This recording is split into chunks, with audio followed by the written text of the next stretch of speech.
തുടർന്ന് ഭാഗവതത്തിലെ തൃതീയ സ്കന്ധത്തിൽ നമ്മൾ കാണുന്നത് വിതുര ഉദ്ധവ ഉവാച അല്ലെങ്കിൽ വിതുര ഉദ്ധവ സംവാദവും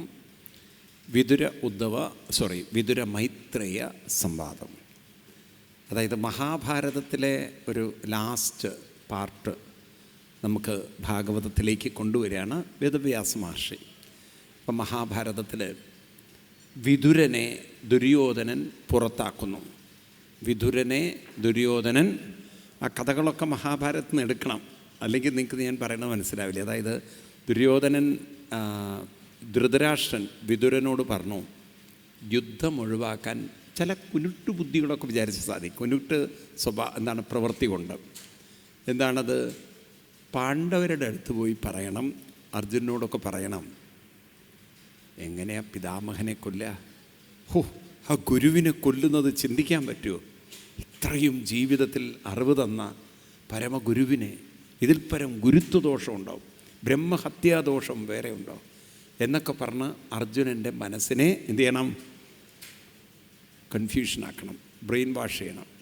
അപ്പം അങ്ങനെയാണെങ്കിൽ അർജുനന് ദ്രോണാചാര്യനെ കൊല്ലാനോ ഭീഷ്മരെ കൊല്ലാനോ പറ്റില്ല. അങ്ങനെ ഇവർ രണ്ടുപേരെയും കൊല്ലാതെ എങ്ങനെയെങ്കിലും പിടിച്ചു നിന്നാൽ പാണ്ഡവരെ തോൽപ്പിക്കാൻ എളുപ്പത്തിൽ സാധിക്കും. ഇതായിരുന്നു ധൃതരാഷ്ട്രൻ്റെ കണക്കൂട്ടൽ. വിതുരൻ പാലക്കാട്ടുകാരനായതുകൊണ്ട് പറഞ്ഞു, ധൃതരാഷ്ട്ര, താങ്കൾക്ക് പുറത്ത് മാത്രമല്ല അന്ധത, അകത്തും അന്ധതയാണ്. ഞാൻ അവിടെ ചെന്ന് ഇതൊക്കെ പറയുമ്പം വാല് പൊക്കുമ്പം കൃഷ്ണനറിയാം ഞാൻ എന്തോ കുരുട്ട് പരിപാടിയിട്ടാണ് വന്നിരിക്കുന്നത്. എൻ്റെ ഉദ്ദേശശുദ്ധി ആര് മനസ്സിലാക്കും?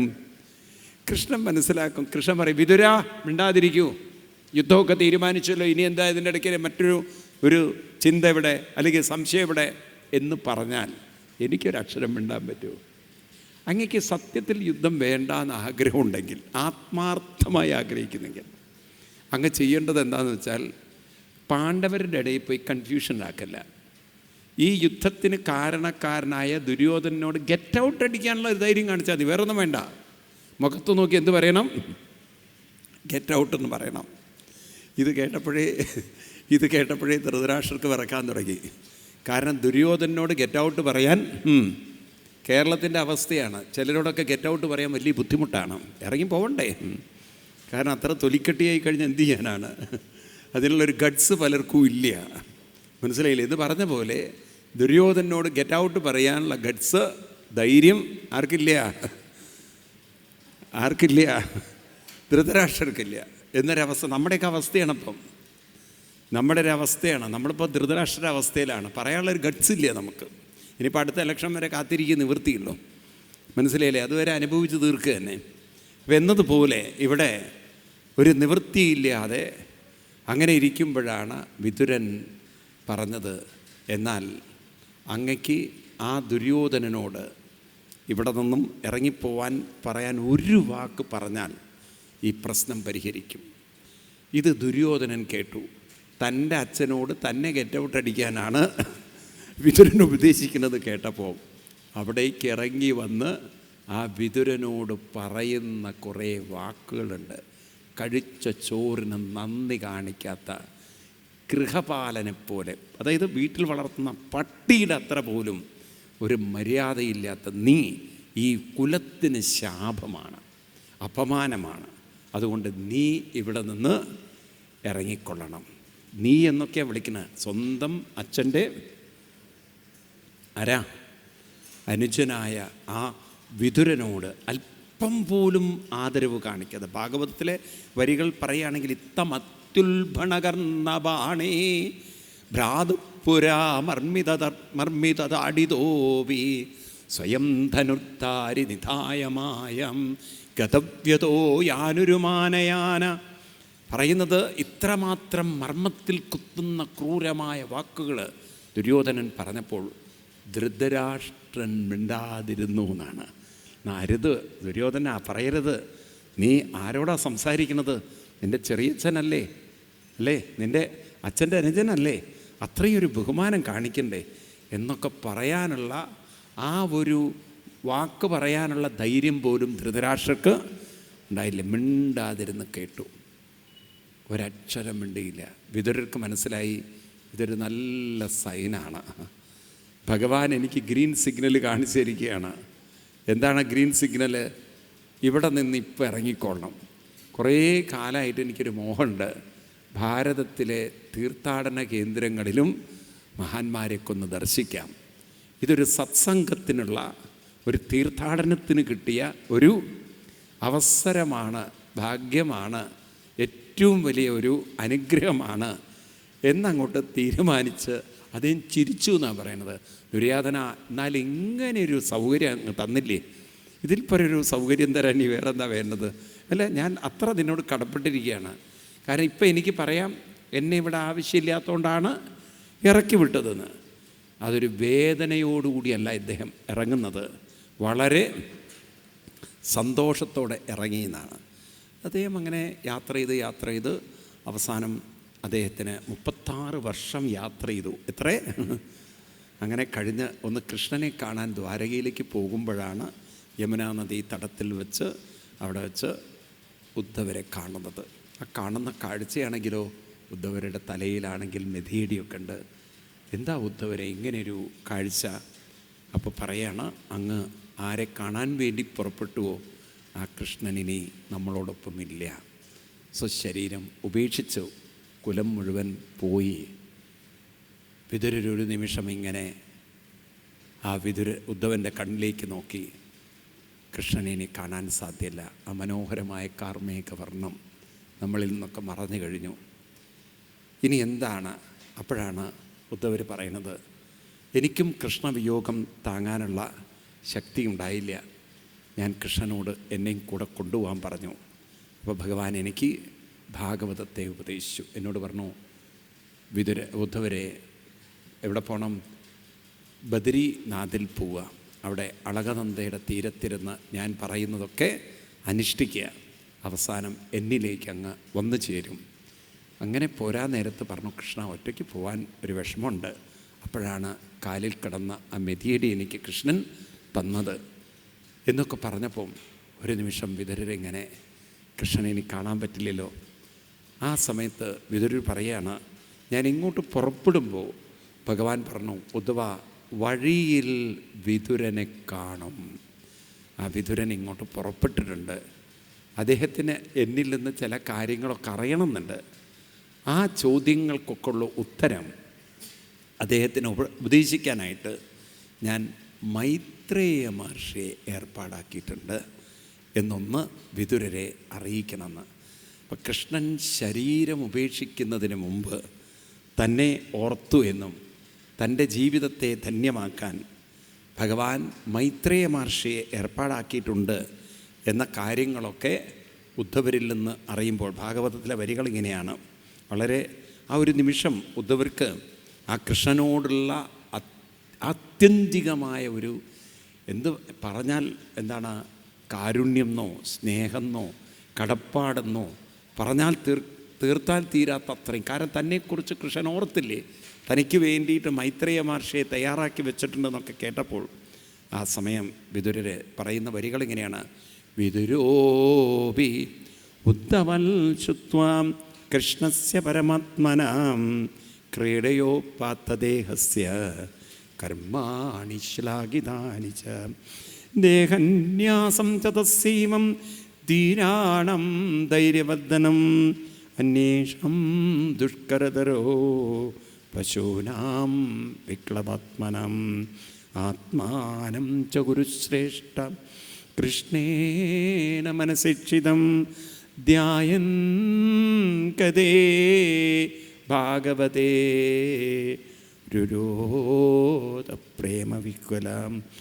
അങ്ങനെ ഭഗവാൻ തന്നോട് കാണിച്ച ആ കാരുണ്യത്തിന്, വാത്സല്യത്തിന്, സ്നേഹത്തിന്, കടപ്പാടിന് ഉദ്ധവർ കുറേ നേരം കണ്ണുനീരണിഞ്ഞ് കൃഷ്ണനെ ഓർത്ത് അവിടെ നിന്നും മൈത്രേയ മഹർഷിയുടെ ആശ്രമത്തിലേക്ക് പോയി എന്നാണ്.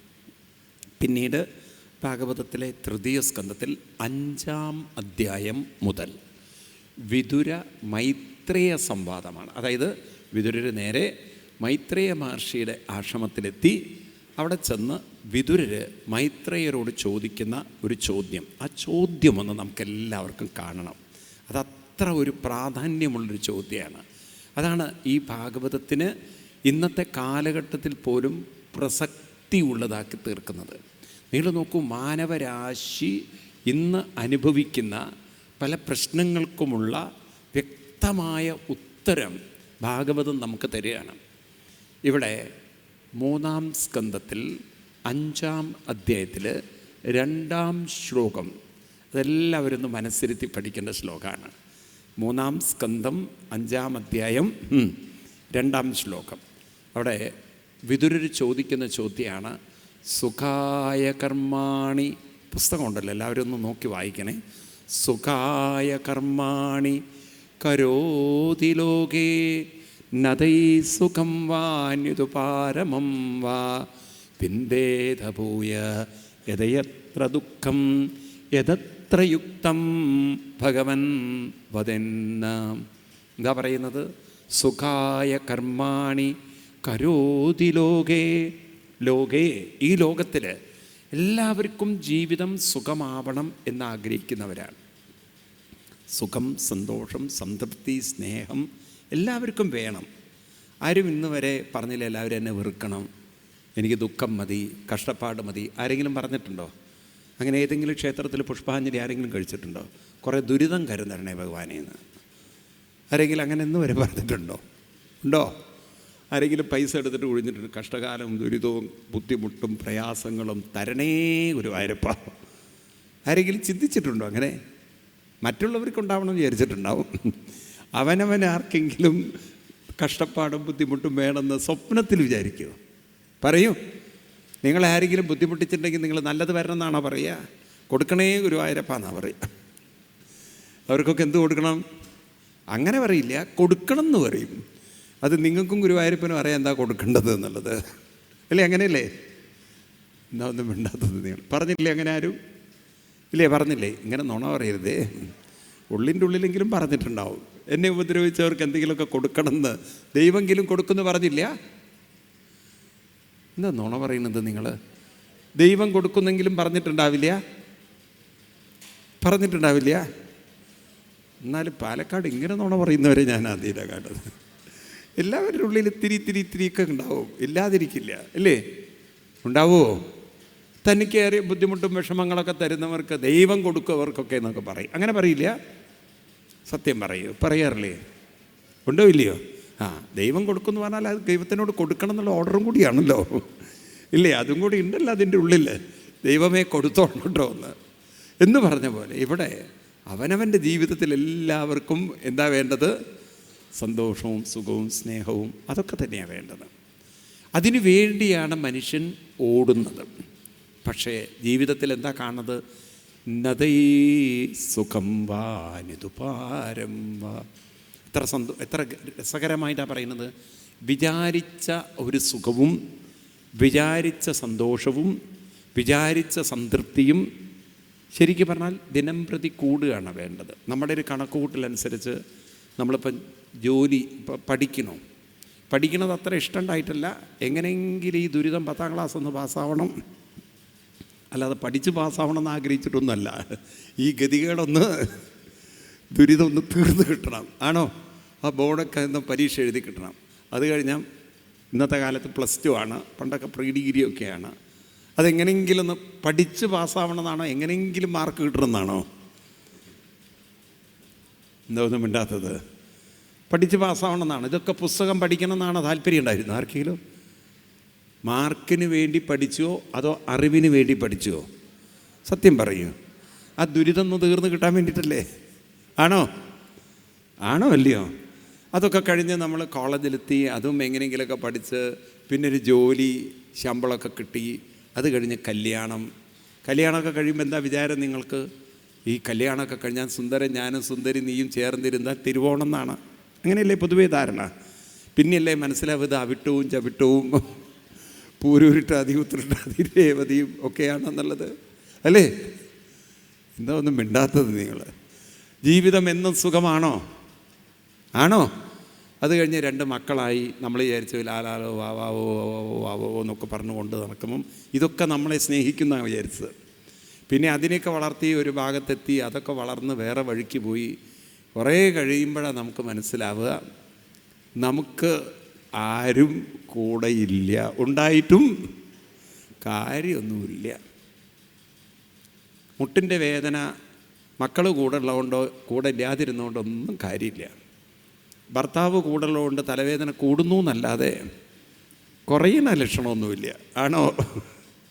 ഭാര്യ കൂടുതലുണ്ട്. അതുകൊണ്ട് ഇവിടെയല്ല കേട്ടോ, പാലക്കാടല്ല, ഇത് പണ്ടെവിടെയോ സംഭവിച്ചാൽ ഞാൻ നിങ്ങളെ ഓർമ്മിപ്പിക്കണമെന്ന് മാത്രം. ഈ നവരാത്രിക്ക് ദേവീ പൂജയില്ലേ? ഇല്ലേ? ഉണ്ടോ ഇല്ലയോ? എല്ലായിടത്തുണ്ട്. അപ്പോൾ ഒരു ഭർത്താവ് വീട്ടിൽ വന്നിട്ട് നവരാത്രി ദിവസം അദ്ദേഹം മാലയൊക്കെ എടുത്ത് ഭാര്യയുടെ കഴുത്തിലൊക്കെ ഇട്ട് ഭാര്യയുടെ നെറ്റിയിലൊരു പൂവോ കുങ്കുമോ പൊട്ടൊക്കെ തൊട്ട് ദേവി ഭാര്യയോട് പറഞ്ഞു നാക്കുകൂടെ നീട്ടാൻ. അപ്പോൾ ചോദിച്ചു അതെന്തിനാണ്? ആ നാക്കിലും ഒരു പൊട്ടൊക്കെ തൊട്ട് ഭാര്യയുടെ തലയിലൊക്കെ പൂവൊക്കെ ഇട്ടപ്പം ഭാര്യ ചോദിച്ചു എന്തിനാ നാക്കിലൊക്കെ നിങ്ങൾ ഈ പൊട്ട് തൊടുന്നത്? അപ്പം പറഞ്ഞു ആയുധ പൂജയാണ് ഇടിയുന്നത്. അപ്പോൾ നോക്കൂ നിങ്ങൾ, പാലക്കാടല്ല കേട്ടോ സംഭവിച്ചത്, പാലക്കാടല്ല സംഭവിച്ചത്. അപ്പോൾ ഈ രീതിയിൽ എല്ലാവരുടെ ജീവിതത്തിലും ഓരോ തരത്തിലുള്ള ദുഃഖങ്ങളും വിഷമങ്ങളും പ്രയാസങ്ങളൊക്കെ ഉണ്ടോ? എന്താ ഒന്നും മിണ്ടാത്തത് നിങ്ങൾ? അപ്പോൾ എല്ലാവർക്കും ഉണ്ട് ഓരോ കഷ്ടകാലങ്ങൾ. അപ്പം നമ്മളൊക്കെ വിചാരിക്കുന്നത് പ്രായമൊക്കെ ജീവിതം മുന്നോട്ട് പോകുന്തോറും ജീവിതം സുഖമാവുന്നതാണ്. പക്ഷേ ജീവിതത്തിൽ നോക്കുമ്പോൾ ഒറ്റപ്പെടുക, ജീവിതത്തിൽ നോക്കുമ്പോൾ അവനവൻ്റെ ദുരിതങ്ങളെ ആരുണ്ടായിട്ടും കാര്യമൊന്നുമില്ല. തലവേദന വന്ന് കയറി പിടിച്ചാൽ കൂടെയുള്ളവർക്ക് തലവേദനയുടെ തീവ്രത എന്താ ഒന്നും മിണ്ടാത്തത്? കൂട്ടാമെന്നല്ലാതെ ആണോ? പണ്ട് ഈ കഷണ്ടി അതിനൊരു മരുന്ന് തിരുവനന്തപുരത്ത് ആരോ കണ്ടുപിടിച്ചു. ഒരു 50 മില്ലി മരുന്നാണത്. അത് തലയിൽ തേച്ച് കഴിഞ്ഞാൽ ഏത് കഷണ്ടിയും മാറി മുടി വരുന്നതാണ് അഡ്വർടൈസ്മെൻറ്റ്. ആ ചെറിയ ബോട്ടിലിന് 500 രൂപ. ഇപ്പോൾ ഭാര്യ പറഞ്ഞു ഭർത്താവിനോട്, ഏട്ടായി നിങ്ങളൊന്ന് പോവും, കാരണം എല്ലാവരും പറയണു കാണാൻ നല്ല സുമുഖനാണ്, മുടിയും കൂടി ഉണ്ടെങ്കിൽ നിങ്ങൾ സുന്ദരനാണ്. ഭർത്താവിൻ്റെ തലയിൽ അത് കയറ്റി. ഈ പാവം ഭർത്താവ് അവിടെ ചെന്ന് ക്യൂ നിന്ന് നല്ല പൊരി വെയിലേ, അതിയും പാവം തലയിൽ മുടിയും കൂടി ഇല്ലാത്തവർ പൊരി വെയിൽ കണ്ടാൽ എന്തൊരു കഷ്ടം. അതൊക്കെ കഴിഞ്ഞ് വീട്ടിൽ മരുന്നൊക്കെ ആയിട്ട് വന്നപ്പോഴേക്കും ഭാര്യ നാട്ടുകാരെ മുഴുവൻ വിളിച്ചറിയിച്ച് നോക്കടി എൻ്റെ ഭർത്താവിനെ നീ കണ്ടുവന്ന് എങ്ങനെയാണ് ഇറങ്ങുക എന്നുള്ളത്. ഇതൊക്കെ പറഞ്ഞ് ഈ ഭർത്താവിനോട് പറഞ്ഞു നോക്കൂ നിങ്ങളിത് മറക്കാതെ തേക്കണം, വേണമെങ്കിൽ ഞാനും ഓർമ്മിപ്പിക്കാമെന്ന് ചോദിച്ചു. തേക്കാൻ എന്തെങ്കിലും നിബന്ധനകളുണ്ടോയെന്ന്. അപ്പോൾ പറഞ്ഞു വൈദ്യർ പറഞ്ഞിരിക്കുന്നത് ഈ മരുന്ന് തലയിൽ തേക്കുമ്പോൾ കുരങ്ങനെ കുറിച്ച് ഓർക്കരുതെന്നാണ്. ആരെ നന്നായില്ലേ? ഈ മരുന്നൊക്കെ ആ മനുഷ്യൻ വെച്ച് പിറ്റേന്ന് കാലത്ത് സൂര്യോദയത്തിന് മുമ്പ് തേക്കുകയും വേണം. ആ മനുഷ്യൻ കാലത്തെണീറ്റ് ആ മരുന്ന് തേക്കാൻ കുപ്പിയൊക്കെ കയ്യിലെടുത്ത് ആകെ 2 ഡ്രോപ്പേ തേക്കേണ്ടതുള്ളൂ. അപ്പം മകൾ വന്ന് ചോദിക്കുക ഏത് കുരങ്ങനെ ഓർക്കരുത് എന്ന് പറഞ്ഞതെന്ന്. കാരണം കരിങ്കുരങ്ങനുമുണ്ട് സാധാരണ കുരങ്ങനും. ഇത് പറയുമ്പോഴേ ആ മനുഷ്യൻ്റെ മനസ്സിലേക്ക് എന്ത് വന്നു? കുരങ്ങൻ വന്ന് തേക്കാൻ പറ്റുമോ? കുരങ്ങൻ മനസ്സിൽ വന്നാൽ തേക്കരുതെന്നാണ് പറഞ്ഞത്. ആ കുപ്പി അവിടെ തന്നെ വെച്ചു. പിറ്റേ ദിവസം രാവിലെ എണീറ്റു. ഇതെങ്ങനെങ്കിലും തേക്കാൻ നേരത്തെ ഭാര്യ പറയണ ഇന്നലത്തെ പോലെ കുരങ്ങനെ ഓർക്കണ്ടട്ടോ എന്ന്. ഇന്നലത്തെ പോലെ കുരങ്ങനെ ഓർക്കണ്ടാന്ന്. അപ്പം എന്ത് വന്നു? കുരങ്ങനെ ഓർമ്മ വന്നു. പിന്നെ ആ ബോട്ടിലിരിക്കുന്ന സ്ഥലം കാണുമ്പോൾ ആദ്യം ഓർമ്മ വരിക കുരങ്ങനെ. ഈ മനുഷ്യന് തേക്കാൻ പറ്റുന്നില്ല. ക്രമേണ അയാൾ ആ ബോട്ടിൽ അവിടുന്ന് മാറ്റി വേറെ സ്ഥലത്ത് കൊണ്ടുവച്ചു. ഇദ്ദേഹത്തിന് അറിയില്ല, ആ ബോട്ടിൽ കാണുമ്പോൾ ആരോർമ്മ വരും? ആ മരുന്ന് തേക്കാനേ പറ്റിയില്ല. അപ്പം നോക്കൂ നിങ്ങൾ, ഇവിടെ സുഖം കിട്ടും, സന്തോഷം കിട്ടും എന്നൊക്കെ കണക്ക് കൂട്ടുമ്പോഴും കാലം മറ്റൊരു രീതിയിൽ ജീവിതത്തെ ആക്കി തീർക്കും. നിങ്ങൾ നോക്കൂ, നമ്മൾ എന്തൊക്കെ സ്വപ്നങ്ങൾ കണ്ടിട്ടുണ്ടാവും. കുറേ കഴിഞ്ഞാൽ ആരോഗ്യ പ്രശ്നങ്ങൾ, കുട്ടികളൊക്കെ ദൂരെ. ഇന്നിപ്പോൾ നമ്മുടെ കേരളത്തിൻ്റെ ഒരു അവസ്ഥ നോക്കൂ നിങ്ങൾ, വല്ലാത്തൊരവസ്ഥയിലാണ് കേരളം പോകണം അല്ലേ? ഒരുവിധം വീടുകളിലെ കുട്ടികളൊക്കെ വിദേശത്താണ്. ആ കോട്ടയം ആ ഭാഗങ്ങളിലൊക്കെ പോയ സങ്കടം തോന്നുന്നത്, കുറേ കഴിഞ്ഞാൽ ഭർത്താവ് മരിച്ചു, ഭാര്യ ഒറ്റപ്പെട്ടു. എന്തു ചെയ്യാനാ? വലിയ വീട്ടിൽ ഒറ്റയ്ക്ക് അങ്ങനെ താമസിക്കുന്ന കുറേ ആളുകൾ. കുറേയൊക്കെ സത്സംഗം ഉള്ളതുകൊണ്ട് അങ്ങനെ പോകണമെന്ന് മാത്രം. മനസ്സിലായില്ലേ? എന്നാൽ മറ്റ് മതങ്ങളിലൊക്കെ നോക്കുമ്പോൾ മുസ്ലിം മതത്തിൽ കണ്ടമാനം മക്കളാണ് വീട്ടിനകത്ത്. അവരാണെങ്കിൽ പ്രസവിച്ചു കൂട്ടും കുറേ എണ്ണത്തിനെ. അവർ വീടുകളൊക്കെ നിറഞ്ഞ്, നിങ്ങൾ ഒരു കൊച്ചു പള്ളിയിൽ തന്നെ ഒരു വെള്ളിയാഴ്ച പോയി എത്ര ആൾക്കാരാണ്. നമുക്ക് എണ്ണവും കുറവ്, ഉള്ളതും ദൂരെ. ക്രമേണ ഒറ്റപ്പെട്ട് പോകുന്നു ഹിന്ദു കുടുംബങ്ങൾ. ഉണ്ടോ ഇല്ലയോ? യാഥാർത്ഥ്യമാണോ അത്? പറയൂ നിങ്ങൾ, ഉറക്കെ പറയൂ നിങ്ങൾ. ആണോ? ഇതാണിപ്പോൾ നമ്മുടെ ഹിന്ദുക്കളുടെ ഒരു അവസ്ഥ. ജോലിക്ക് മക്കളാണെങ്കിൽ ഇപ്പോൾ വിദേശത്ത് പോയില്ലെങ്കിൽ വല്ല ബാംഗ്ലൂരിലോ അല്ലെങ്കിൽ മറ്റ് സിറ്റികളിൽ പോകണം, കാരണം ഇവിടെ ജോലി കിട്ടാനുള്ള സാധ്യത. ഇതെങ്കിലും കണ്ടിട്ടെങ്കിലും ഗവൺമെൻറ് ഇതിനൊരു പരിഹാരം കണ്ടെത്തണ്ടേ? ഈ കുട്ടികൾക്കൊക്കെ നാട്ടിലേക്ക് ജോലിക്ക് വരാനും ഇവിടെ അതിനുള്ള സംവിധാനം ഒരുക്കാനും എന്തൊരു തല്ലിപ്പൊളി സിസ്റ്റമാണെന്ന് നോക്കൂ നിങ്ങൾ. അല്ലേ? ശരിയല്ലേ? ഹിന്ദുക്കൾ വളരെയധികം വിക്ടിമൈസ്ഡായിപ്പോയി. ആണോ അല്ലയോ? ആരോഗ്യമുള്ളിടത്തോളൊക്കെ യാത്ര ചെയ്യാം. ആരോഗ്യം കൂടി പോയാൽ എന്ത് ചെയ്യും? എവിടെ യാത്ര ചെയ്യും? മനസ്സിലായില്ലേ? പിരീത്. അതും പ്രത്യേകിച്ച് അമേരിക്ക പോലുള്ള രാജ്യങ്ങളാണെങ്കിൽ 14 മണിക്കൂർ ഇരിക്കുക എന്ന് പറഞ്ഞാൽ ചില്ലറ കാര്യമില്ല, ബുദ്ധിമുട്ട് തന്നെയാണ്. അത് പ്രായമുള്ളവർക്ക് അങ്ങനെ യാത്ര ചെയ്യലും എളുപ്പമല്ല. മനസ്സിലായില്ലേ? ഫ്ലൈറ്റിലൊക്കെ നിങ്ങൾക്ക് ബാത്റൂമിൽ പോകാൻ ചെറിയ ഇടുങ്ങിയ ബാത്റൂമിൽ എത്ര നേരം ഇരിക്കാൻ പറ്റും? ബുദ്ധിമുട്ടാണ് മനുഷ്യനെ സംബന്ധിച്ച്. അപ്പം പറഞ്ഞു വരുന്നത്, ഒരു ഭാഗത്ത് സുഖമുണ്ടെന്ന് തോന്നുന്നു എങ്കിലും വേറൊരു ഭാഗത്ത് മനുഷ്യൻ വലിയ വിഷമങ്ങളുടെ, ഇല്ലായ്മകളുടെ, ശൂന്യതയുടെ, ദുഃഖത്തിൻ്റെ എവിടെയോ ചില നിഴൽ മനുഷ്യനെ വേട്ടയാടുന്നുണ്ട്. ഉണ്ടോ ഇല്ലയോ? ഇതാണ് സത്യം. പ്രായം കൂടുന്തോറും ആരോഗ്യ പ്രശ്നങ്ങൾ കുറേയല്ല, പറയൂ, കൂടുകയാണ്. എന്നാണെങ്കിൽ ഡോക്ടർമാർ കാത്തിരിക്കുകയാണ് ഒരു ഇര കിട്ടാൻ വേണ്ടിയിട്ട്. ഒരു ചെറിയ ശ്വാസം മുട്ടലുണ്ടെങ്കിൽ തന്നെ അവർ പറയും ഇപ്പം തീർന്നു പോകേണ്ട ആളാണ് നിങ്ങളെന്ന്. അന്ന് മുതൽ നിങ്ങൾ പേഷ്യൻ്റാണ്. പിന്നെ നിങ്ങൾക്ക് BP മരുന്ന് തന്നു, അതിന് മരുന്ന് തന്നു, ഇതിന് മരുന്ന് തന്നു. ഫുൾ നിങ്ങളെ ഒരു മരുന്നിൻ്റെ ലോകത്തിലെത്തിക്കാൻ അവർക്ക് സാധിക്കും. അവരെ കയ്യിൽ പെട്ടു, അന്ന് തീർന്നു കഥ. അല്ലേ? ആണോ അല്ലയോ? ഇതിനൊരു ആൾട്ടർനേറ്റീവ് നമുക്കില്ല. ഉണ്ടോ? അവർക്ക് പറയൂ നിങ്ങൾ. അതിന് വേറെ പ്രതിവിധി എന്താ ഉള്ളത്? അപ്പോൾ ഇതൊന്നും ആരും നമുക്ക് വഴി കാണിച്ചു തരുന്നുമില്ല. വളരെ ആരോഗ്യത്തോടെ എങ്ങനെ ഇരിക്കാം, ഒറ്റയ്ക്കാണെങ്കിലും എങ്ങനെ ജീവിതം ആനന്ദമായി കൊണ്ടു നടക്കാം, ഇതിനെന്തെങ്കിലും ഒരു വഴി ആരെങ്കിലും കാണിച്ചു തരുന്നുണ്ടോ? അവർക്ക് പറയൂ നിങ്ങൾ. സമൂഹത്തിൽ അങ്ങനെ വല്ല വഴികളും ഉണ്ടോ? അവർക്ക് പറയൂ. ഇല്ല. അപ്പോൾ ഇവിടെയാണ് ചോദിക്കുന്നത്, സുഖം നിലനിർത്താൻ എന്താണ് വഴി? കാരണം നമ്മളൊക്കെ സുഖത്തിന് വേണ്ടി കണക്ക് കൂട്ടി അവസാനം വിഷമവും ദുഃഖവും ഇല്ലായ്മകളും ശൂന്യതകളും നിറയുമ്പോൾ ഇതിനെന്താണൊരു വഴി? അപ്പം അതിനുള്ള ഒരു വഴി മറ്റൊന്നുമല്ല, പറഞ്ഞു വരുന്നത് ആത്മീയത തന്നെയാണ്. അപ്പോൾ വിതുരൻ പറഞ്ഞു കൊടുക്കണം, വളരെ ശ്രദ്ധിക്കണം. ജീവിതത്തിൽ സുഖം നിലനിർത്തുക. ഈ സുഖം എന്ന വാക്ക് നമ്മൾ പറയുന്ന വാക്കാണ് സുഖം. പക്ഷെ സുഖം എന്നതിൻ്റെ ആ ഒരു ഉള്ളിലുള്ള ആ ആശയം, അതിൻ്റെ പിന്നിലുള്ള ഒരു സയൻസ് നമുക്കറിയില്ല. നമ്മളിപ്പോൾ സുഖം എന്ന് പറയുന്നത് if everything is okay, conducive, if everything is perfectly falling to my expectation, life is okay എന്നാണ്. If health is okay, I am okay. Family is okay, I am okay. Finance is okay, I am okay. ഇതാണിപ്പോൾ നമ്മുടെ സുഖം. ആണോ അല്ലയോ? ഇപ്പം ഭർത്താവ് എന്താ വിചാരിക്കുന്നത്? എൻ്റെ ഇഷ്ടത്തിനെല്ലാം ചെയ്തു തരുന്ന ഒരു ഭാര്യ ഉണ്ടെങ്കിൽ ഐ ആം ഓക്കെ. ഭാര്യ എന്താ വിചാരിക്കുന്നത്? ഞാൻ വരച്ച വരയിൽ നിർത്തിക്കഴിഞ്ഞാൽ, അവിടെ നിൽക്കുന്ന ഒരു ഭർത്താവിനെ കിട്ടിയാൽ എൻ്റെ ജീവിതം ഒക്കെ എന്നാണ്. അപ്പോൾ എല്ലാവരുടെയും ആഗ്രഹത്തിനനുസരിച്ച് കാര്യങ്ങൾ നടക്കുമ്പോൾ നമ്മൾ പറയും ജീവിതം അത്യാവശ്യം സുഖത്തിലാണെന്ന്. ആണോ? അവർക്ക് പറയും നിങ്ങൾ. പക്ഷേ ഇതാണോ സുഖം? ഇതെന്നും നിലനിർത്താൻ പറ്റുമോ?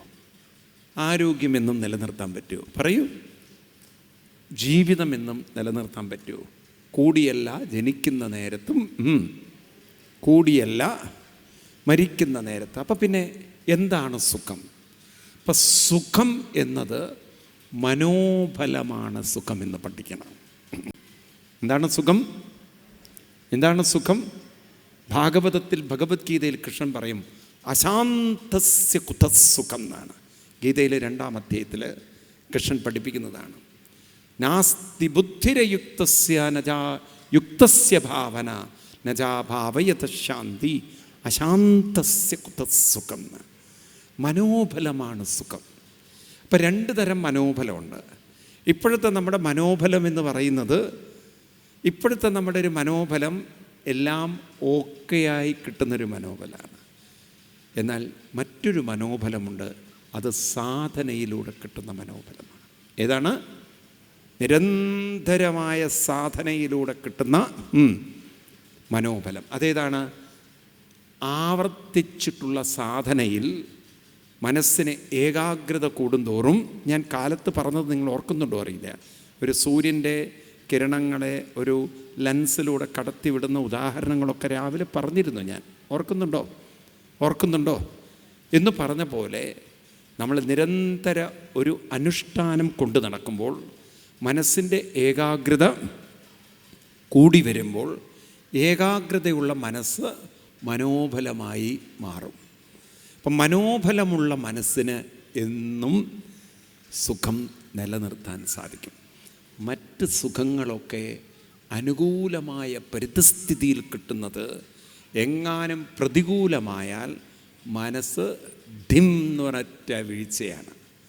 ഇപ്പം നമ്മുടെ മനസ്സ് വാസ്തവത്തിൽ അനുകൂല പരിതസ്ഥിതിയിൽ കിട്ടുന്ന ഒരു സുഖത്തിലാണ് നിൽക്കുന്നതെന്ന് ഇപ്പോഴേ നാം തിരിച്ചറിഞ്ഞാൽ അതിനെ സാധനയിലൂടെ പതുക്കെ ഉയർത്തിയെടുക്കാൻ സാധിച്ചാൽ, ഗീതയിൽ കൃഷ്ണൻ 6-ാം അധ്യായത്തിൽ പറയും, നമുക്ക് അനുകൂലമാവട്ടെ പ്രതികൂലമാവട്ടെ, സുഖം വാ യതി വാ ദുഃഖം സയോഗി, അവരാണ് യോഗികൾ. അതെന്താണ്? സുഖം അനുകൂലമായതാവട്ടെ പ്രതികൂലമാവട്ടെ, സാധന കൊണ്ട് മനോബലം കൈവരിച്ച് അവരുടെ മനസ്സിനെ സുഖദുഃഖേ സമീകൃത്വ ലാഭാലാഭോ ജയാജയോ തതോ യുദ്ധ്വായ യുജ്യസ്വ ന ഏവം പാപം അവാപ്സ്യസി. സുഖത്തിലും ദുഃഖത്തിലും അവർ സമചിത്തത നിലനിർത്തിക്കൊണ്ട് ജീവിതത്തെ അവർ മുന്നോട്ട് നയിക്കുന്നു. അപ്പോൾ സാധനയിൽ കിട്ടുന്ന മനോബലം കൊണ്ട് കണ്ടെത്തുന്ന സുഖമാണ് നമുക്ക് വേണ്ടത്.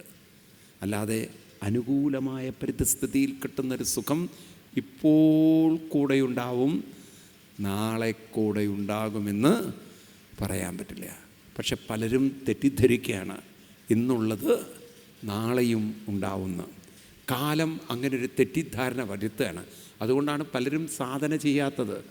പിന്നെ അടി കിട്ടുമ്പോഴാണ്, വിഷമങ്ങൾ വരുമ്പോഴാണ് തിരിച്ചറിയുന്നത് അല്പം വൈകിപ്പോയി എന്നുള്ളത്. അപ്പോഴേക്കും നമ്മുടെ കയ്യിൽ നിന്ന് എല്ലാം നഷ്ടപ്പെട്ടിട്ട് ഇരുന്ന് കരഞ്ഞിട്ടെന്താ കാര്യം? മനസ്സിലാവുണ്ടല്ലോ. ഈ ഡിപ്രഷൻ എന്നൊരു രോഗത്തിലേക്ക് ആളുകൾ വീഴുന്നതിൻ്റെ കാരണം അതാണ്. എന്താണ് ഡിപ്രഷന് കാരണം? ഒരു വിഷമം കയറി പിടിച്ചു കഴിഞ്ഞാൽ അതിൽ നിന്ന് പുറത്ത് കടക്കൽ അത്ര എളുപ്പമല്ല. അത് തന്നെ അയവിറക്കി എനിക്കിങ്ങനെ വന്നു, ദൈവം എന്താ ഇങ്ങനെ തന്നു, ദൈവം എന്തിനാ എന്നെങ്ങനെ പരീക്ഷിച്ച്, എന്തിനാ ഞാനിത് അനുഭവിക്കണം, എന്തിനാ ഇതെന്നെ അയവിറക്കും, ഇതെന്നെ ചവച്ച്. ശരിയാണോ ഞാൻ പറയണത്? ശരിയാണോ? ഈ ഒരു പശുവിനെ പോലെ. കാരണം അതെന്തുകൊണ്ട്? ഇപ്പുറത്തൊരു സാധനാനുഷ്ഠാനം പരിശീലിച്ചിട്ടില്ല. നേരെ മറിച്ച് സാധനാനുഷ്ഠാനം ഉണ്ടായിരുന്നെങ്കിൽ അത് വന്നു. അവിടെയാണ് പൂന്താനത്തിൻ്റെ വരികളൊക്കെ നമുക്ക് മനസ്സിലാവുക. ഉണ്ണി കൃഷ്ണൻ മനസ്സിൽ കളിക്കുമ്പോൾ ഉണ്ണികൾ മറ്റു വേണമോ മക്കളായി. ഉണ്ണി കൃഷ്ണൻ മനസ്സിൽ കളിക്കുമ്പോൾ ഉണ്ണികൾ മറ്റു വേണമോ മക്കളായി. കൃഷ്ണ കൃഷ്ണ മുകുന്ദ ജനാർദ്ദന കൃഷ്ണ ഗോവിന്ദ നാരായണ ഹരേ. അച്യുതാനന്ദ ഗോവിന്ദ മാധവ സച്ചിദാനന്ദ നാരായണ ഹരേ. ആ സാധനാനുഷ്ഠാനത്തിൻ്റെ ഒരു ഫലം കൊണ്ട്, നേരിയ ആ മനഃശക്തി കൊണ്ട് പറയണു, കൃഷ്ണൻ മനസ്സിൽ കളിക്കുമ്പോൾ പിന്നെന്ത് ദുഃഖമാണ്, പിന്നെന്ത് വിഷമമാണ്. ഇത് പറയൽ അത്ര എളുപ്പമാണോ? ഇത് പറയാൻ സാധിക്കുമോ അത്ര എളുപ്പത്തിൽ? സാധിക്കുമോ? അതിനാണ് നിരന്തരം എന്ത് വേണം? സാധന വേണം. ഇന്ന് നമ്മുടെ സമൂഹത്തിൽ ഇല്ലാതെ പോയതെന്താണ്? ഒന്ന് പറയൂ എല്ലാവരും. എന്തില്ല? സാധനാനുഷ്ഠാനമില്ല. ഇത് നമുക്ക് മാറ്റിയെടുക്കണം. കുട്ടികളെ കൊണ്ട് സാധന ചെയ്യിച്ച് ഉയർത്തിക്കൊണ്ടുവന്നാൽ പരാജയത്തെപ്പോലും അവർക്ക് നേരിടാൻ പറയൂ സാധിക്കും. പരാജയത്തെ നേരിടാൻ, ജീവിതത്തിലുള്ള വിഷമങ്ങളെ നേരിടാൻ സാധിക്കാതെ പോയാൽ അത് അയവിറക്കി ഡിപ്രഷനായി പിന്നീട് വലിയ സൈക്കാട്രി ട്രീറ്റ്മെൻറ്റിലൂടെ കൊണ്ടുപോകേണ്ടി വരും നമുക്ക്. ഇന്നങ്ങനെയുള്ള മനോരോഗികൾ നമ്മുടെ ഹിന്ദു സമൂഹത്തിൽ വളരെ ഉറക്കെ പറയൂ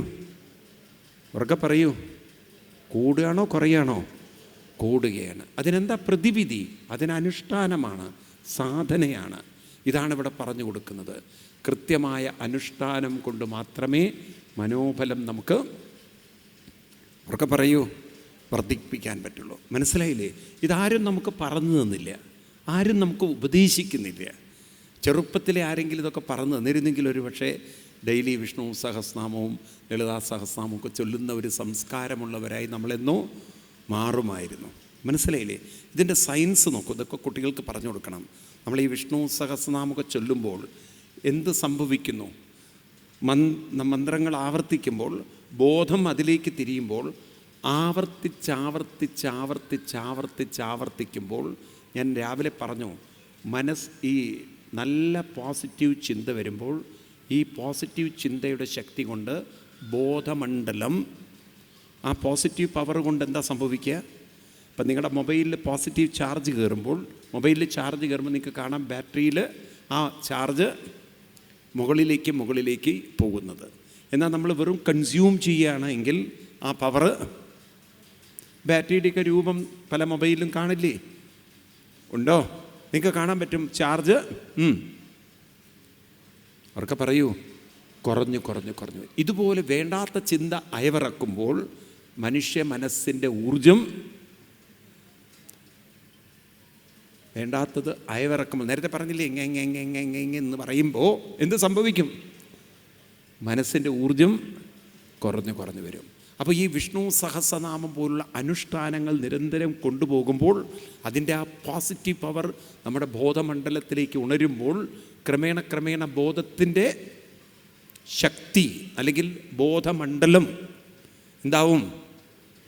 കൂടുതൽ ഉണരും, ഉയരും, ഉജ്ജ്വലമാകും. തേജസ്സിനാവധീതമസ്തു മാ വിദ്യുഷാവഹേ. അപ്പം എത്ര പവർഫുള്ളാണ് ഈ നാമജപം നോക്കൂ. അതാണ് പൂന്താനം തുടക്കത്തിൽ തന്നെ പറഞ്ഞത്. ഗുരുനാഥൻ തൂണ ചെയ്യുക സന്തതം, തിരുനാമങ്ങൾ നാവിന്മേലെപ്പോഴും പിരിയാതെയിരിക്കണം നമ്മുടെ നരജന്മം സഫലമായി തീരുവാൻ ഗുരുനാഥൻ തൂണ ചെയ്യുക സന്തതം. ഇതെത്ര കേൾക്കുന്നുണ്ട്, പക്ഷെ എന്നിട്ട് അനുഷ്ഠിക്കുന്നവരെത്ര പേര്? അപ്പോൾ ഇത് മാറ്റിയെടുക്കണം. ഒരു വിഷ്ണു സഹസ്രനാമ, ലളിതാ സഹസ്രനാമ ജപസംസ്കാരമുള്ള വീടുകളായി ഹിന്ദു വീടുകൾ മാറ്റിയെടുക്കാൻ ഞാനും നിങ്ങളും ഒന്ന് പരിശ്രമിച്ചാൽ ഈ പാലക്കാടിനെ നമുക്ക് മാറ്റിയെടുക്കാം. ഇപ്പം ഇന്ന് നമ്മൾ 2000-ഓളം അമ്മമാരിരുന്ന വിഷ്ണു സഹസ്രം അതിനൊരു വലിയ മാറ്റം ഉണ്ടാക്കും. മനസ്സിലായില്ലേ? ഈ വരുന്ന ഡിസംബറിൽ ഞങ്ങൾ 10,000 അമ്മമാർ മാത്രമല്ല എല്ലാവരും ഉണ്ട്.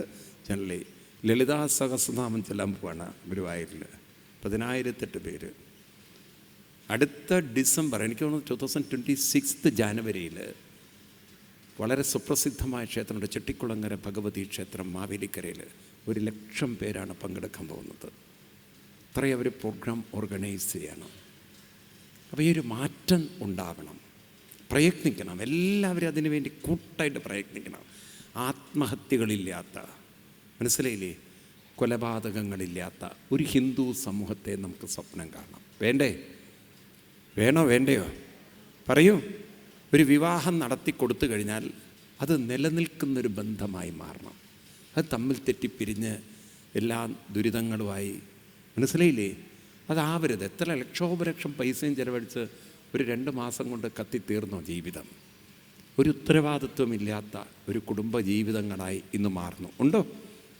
ഉണ്ടോ ഇല്ലയോ? ഒരു ധൈര്യം. അതുകൊണ്ട് പല പെൺകുട്ടികൾക്കും കല്യാണം കഴിക്കാൻ താല്പര്യമില്ല. ഇപ്പം നോക്കൂ നിങ്ങൾ എവിടെ എത്തി നമ്മുടെ ഹിന്ദുക്കളുടെ അവസ്ഥ. അപ്പം നമ്മളിതൊന്നും ഡിസ്കസ് ചെയ്യുന്നില്ല. സത്യത്തിൽ നമ്മുടെ ഒരുപാട് പ്രശ്നങ്ങളുണ്ട് ഹിന്ദുക്കൾക്ക്. ഉണ്ടോ ഇല്ലയോ? ഉറക്കെ പറയൂ. ആരും ഒന്നും തുറന്നു പറയില്ല. എല്ലാവരും അവരുടെ അഭിമാനം സൂക്ഷിച്ച് പ്രസ്റ്റീജ് കൊണ്ട് നടന്നത്. 10 പേരറിഞ്ഞാൽ മോശമാണ്. മനസ്സിലായില്ലേ? പല പെൺകുട്ടികൾക്കും വിവാഹം നടക്കാത്തതുകൊണ്ട് വേണ്ടാത്ത ബന്ധങ്ങൾ അവരുണ്ടാക്കും. അത് പിന്നെ കുറേ കഴിഞ്ഞിട്ട് ആ പ്രശ്നങ്ങളായി മാറുന്നത്. ആണോ അല്ലയോ? ഇതൊക്കെ പിന്നീട് അപകടങ്ങളായി മാറുന്നു. എത്ര ആത്മഹത്യകളാണ് നമ്മൾ നോക്കും ഓരോ വർഷവും നടക്കുന്നത്. ഇതൊക്കെ എന്താണ് ചോദിച്ചു കഴിഞ്ഞാൽ നമ്മുടെ ഹിന്ദു സമൂഹം പലതരത്തിലുള്ള പ്രശ്നങ്ങളെ നേരിടുന്നുണ്ട്. അപ്പം ഇതിനൊരു പരിധി വരെ പരിഹാരം കണ്ടെത്താൻ ഏതിലൂടെ സാധിക്കും? വിഷ്ണു സഹസ്രനാമ, ലളിതാ സഹസ്രനാമ ഒരു ജപസംസ്കാരം കുട്ടിക്കാലത്ത് തന്നെ നമുക്ക് കൊണ്ടുവരണം. ഈ 2 മാസത്തെ വെക്കേഷനിൽ ഒരു 10 കുട്ടികൾക്കെങ്കിലും അത് പറഞ്ഞു കൊടുത്ത് ഒരു മാറ്റമുണ്ടാക്കാൻ സാധിച്ചാൽ തന്നെ ഒരു 2026 എത്തുമ്പോഴേക്കും കുറേ മാറ്റങ്ങൾ നമുക്കുണ്ടാക്കാൻ പറ്റും. വേണ്ടേ? അതിനൊരു കൂട്ടായ പ്രയത്നം ആവശ്യമാണ്. കാലിക്കറ്റ് യൂണിവേഴ്സിറ്റി അവിടെ നിർമ്മാണം ചെയ്തപ്പോൾ, കാലിക്കറ്റ് യൂണിവേഴ്സിറ്റി ഇവിടെയൊക്കെ കാലിക്കറ്റ് യൂണിവേഴ്സിറ്റിയാണല്ലോ. അപ്പം അന്ന് അതിൻ്റെ പിന്നിലുണ്ടായിരുന്ന കൺസ്ട്രക്ഷനിലുണ്ടായിരുന്ന ഒരു EV നമ്പൂതിരി സാറുണ്ട്. ഇത് വൺ ഓഫ് ദ പ്രോമിനൻ്റ് ഒരു സിവിൽ എഞ്ചിനീയറായിരുന്നു. അപ്പം അദ്ദേഹം അതിൻ്റെ ആർച്ച് നിർമ്മിക്കുന്ന സമയത്ത് പറഞ്ഞു, നമുക്കതിലൊരു മന്ത്രം എഴുതി വയ്ക്കാമെന്ന്. നിർമ്മായ കർമ്മണശ്രീ എന്നൊരു മന്ത്രം എഴുതി വെച്ചു. അത് ഉദ്ഘാടനം ചെയ്യാൻ വന്ന CH മുഹമ്മദ് ഭായി വർഷങ്ങൾക്ക് മുമ്പ് ഞാൻ പറഞ്ഞു കേട്ടിട്ടുണ്ട്. ആരോ ചോദിച്ചു, അദ്ദേഹം ചോദിച്ചത് എന്താ? അദ്ദേഹത്തിന് വലിയ വിവരമില്ലല്ലോ ഈ സംസ്കൃതത്തെക്കുറിച്ച്. രാഷ്ട്രീയം വിവരം ഉണ്ടാവും. അപ്പോൾ ആരോ പറഞ്ഞത് സംസ്കൃതമാണ് കൂട്ടായ കർമ്മത്തിലൂടെ നിർമ്മിച്ചത് എന്ന അർത്ഥത്തിൽ. അതായത് എല്ലാവരുടെയും സഹവർത്തിത്വത്തിലൂടെ നിർമ്മിച്ചത് എന്ന അർത്ഥത്തിലാണ് എഴുതിയത്. അപ്പോൾ അദ്ദേഹം പറയണേ, ഇത് കൺസ്ട്രക്ഷൻ ചെയ്തപ്പോഴേ ഇതിൽ തട്ടിപ്പ് നടന്നിട്ടുണ്ട്. കാരണം നിർമ്മാണം കുമ്മായത്തിൽ നിന്ന്. നോക്കണേ, എഴുതി വച്ചിരിക്കുന്ന സംസ്കൃത ഭാഷയ്ക്ക് വ്യാഖ്യാനം കൊടുത്തിരിക്കുന്നത് നിർമ്മാണം